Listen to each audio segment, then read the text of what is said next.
Bonjour, joie de se retrouver encore une fois en cette belle journée d'hiver. Aujourd'hui, le Seigneur vient nous montrer que lui, il voit beaucoup plus large que nous autres. Il voit beaucoup plus profond que nous. Il voit le fond de ton cœur. As-tu peur de ça? Non, n'aie pas peur de ça. Parce que le Seigneur, le fait qu'il voit le fond de ton cœur, c'est un avantage pour toi. C'est lui qui va te juger à la fin de tes jours. Et le Seigneur sait ce qu'il y a au fond de ton cœur. Il sait tout le bien que tu voudrais faire, mais que tu n'arrives pas encore à faire. Il sait aussi le mal que tu fais, mais que tu ne voudrais pas faire. Le Seigneur voit le fond des cœurs. Et c'est ça qui est important. C'est pour ça que ça vaut la peine de lui laisser toute liberté dans notre vie, toute liberté de la conduite de notre vie. Comme je disais hier, laisse l'Esprit Saint dilater ton cœur, pour que le Seigneur puisse mettre sans cesse un vin nouveau. Ce qui t'apparaissait avant une horreur va peut-être t'apparaître aujourd'hui plus relatif parce que tu vas voir le cœur de la personne.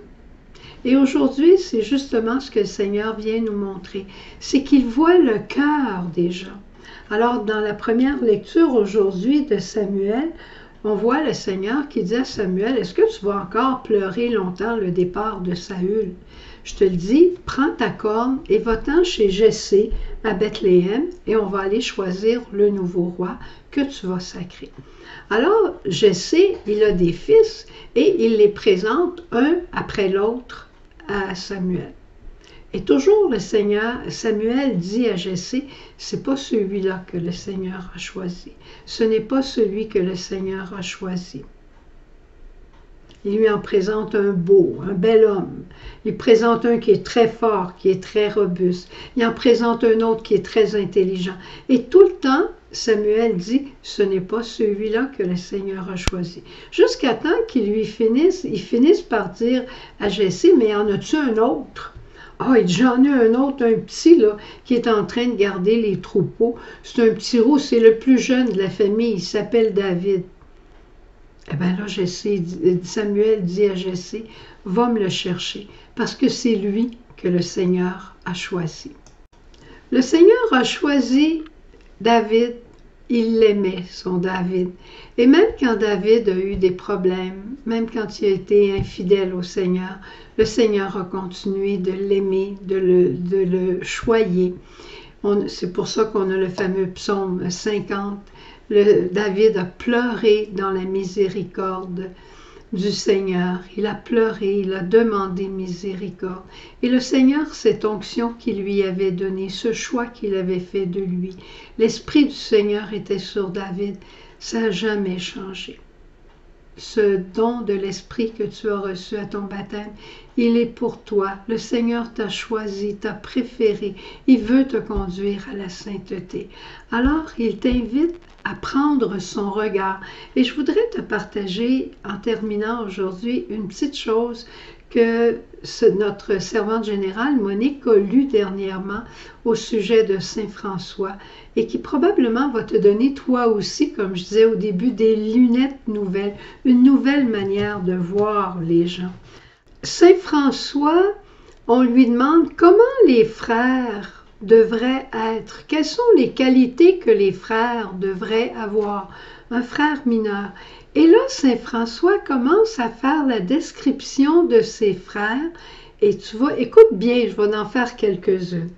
Il dit, « Il serait bon qu'un frère mineur ait la vie et les qualités de mes frères, la foi du frère Bernard, qu'il avait eue à la perfection avec l'amour de la pauvreté. Il serait bon qu'ils aient la simplicité et la pureté de frère Léon, qui fut vraiment de la plus sainte pureté.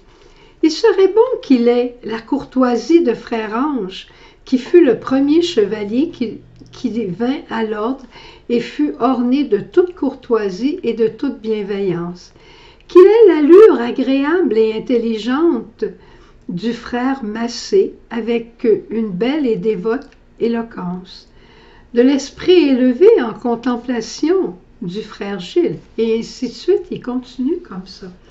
Quand il parle de l'un et qu'il parle de l'autre, il parle des qualités de l'un et de l'autre. L'autre jour, j'écoutais sur YouTube une famille, la présentation d'une famille de 8 enfants. Et le papa et la maman parlaient de chacun des enfants. Ça, c'est notre plus espiègle. Celui-ci, il a un sens musical et il entraîne toute la famille dans la musique. Celle-ci, elle a un sens, un cœur de mère et elle est toujours en train de s'occuper du plus vulnérable de la famille.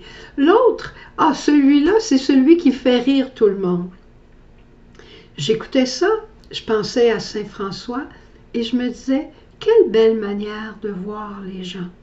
Des fois, on voit nos frères et sœurs ou on voit une série de personnes qu'on connaît, puis on dit, ah oui, lui, pas mal jaloux.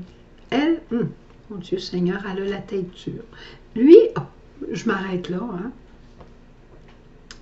Si on demandait au Seigneur aujourd'hui de nous donner ses lunettes, des jaloux, il y en a partout. Des gens orgueilleux, moi la première, puis peut-être d'autres parmi vous.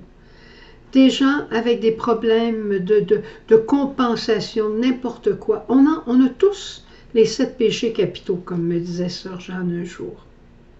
On les a tous, mais on a des qualités. On a un aspect du visage de Dieu qui est merveilleux dans notre vie. Et si on ressortait ça, Madame Untel, Madame Untel est pieuse, cette madame-là, c'est incroyable.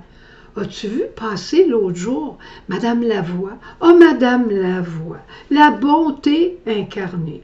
Bon, peut-être des petits défauts, mais c'est la bonté incarnée. Qu'on ait ce regard de Dieu les uns sur les autres. Vierge Marie, je suis certaine que quand tu me regardes, tu souris et tu me regardes avec émerveillement.